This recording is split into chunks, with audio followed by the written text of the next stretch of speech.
Hey hockey fans, welcome into another season recap. This time we're talking about the Division III men's hockey team. Pat Strong joined by Rhett McGibbon, and Rhett, the Division III Flames, almost were able to punch their ticket back to the national tournament. Unfortunately fell in overtime to Tampa, but still an impressive season for new head coach Jared Smith, and also pretty much a new team with this past season in Division III. Yeah, I think this team, this group, and even the program in the future years are going to look back at this year and be like, that was the year where we really learned a lot.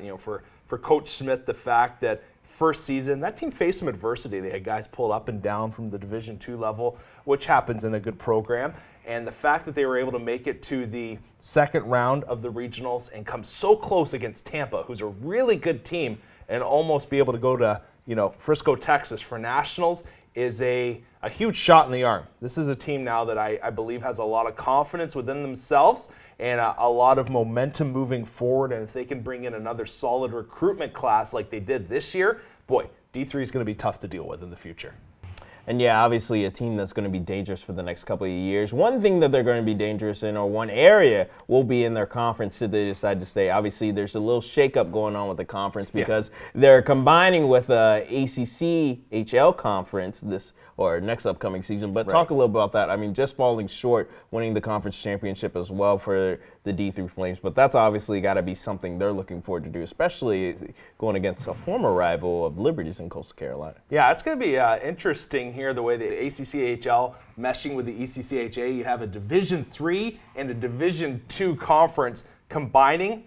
Details still coming out on how that actually is going to go down schedule-wise. But yeah, the conference championship for them against the ECCHA was wild because they go up against Coastal Carolina. Everybody, Liberty's history beat Coastal. It was quite the game. And then Coastal coming out on top.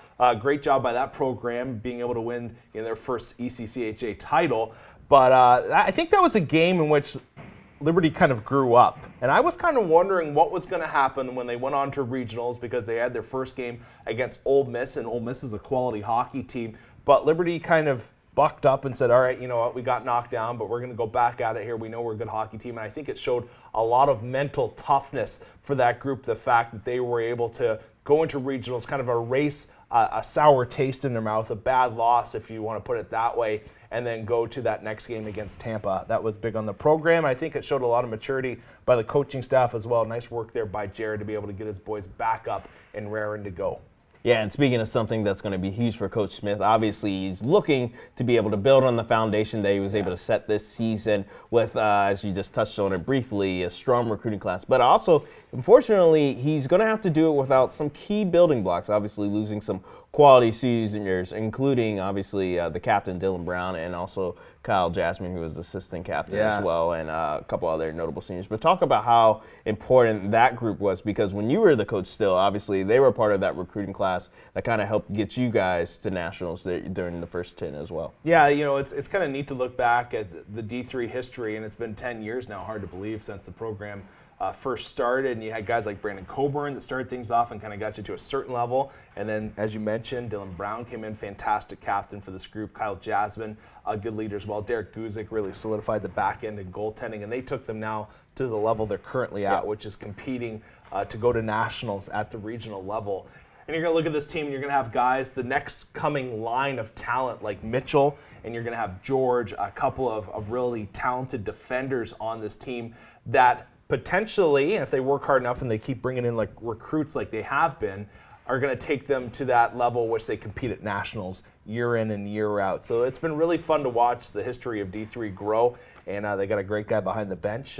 Jared, he is doing a fantastic job there, pays attention to details, does a great job. So this team and this program on the rise. Yeah, obviously a program that is huge on the rise, Division III hockey here at Liberty. You're going to be looking to see how well these guys transition and do next season. And actually looking into it, Rhett, like where do you see, I guess, the future of this program, at least for a short term, where it will be next year? Oh, I think they're going to be right back, a similar situation that they're in, because I would say they're going to take a step forward, but the fact that they're losing that is so many key veterans to graduation is going to be tough. So a lot will depend on, and when we talk to you around Christmas time next year, because you're going to see how freshmen coming in have acclimated to the college game, and are those guys able to make that push and take this team to the next level? That'll be a big question, but like I said, we don't have the crystal ball out today, so we're going to have to wait and see. Yeah, we will have to wait and see indeed. But until then, obviously, you know who he is. Brett McGibbon, I'm Pat Strawn. Thanks for tuning in.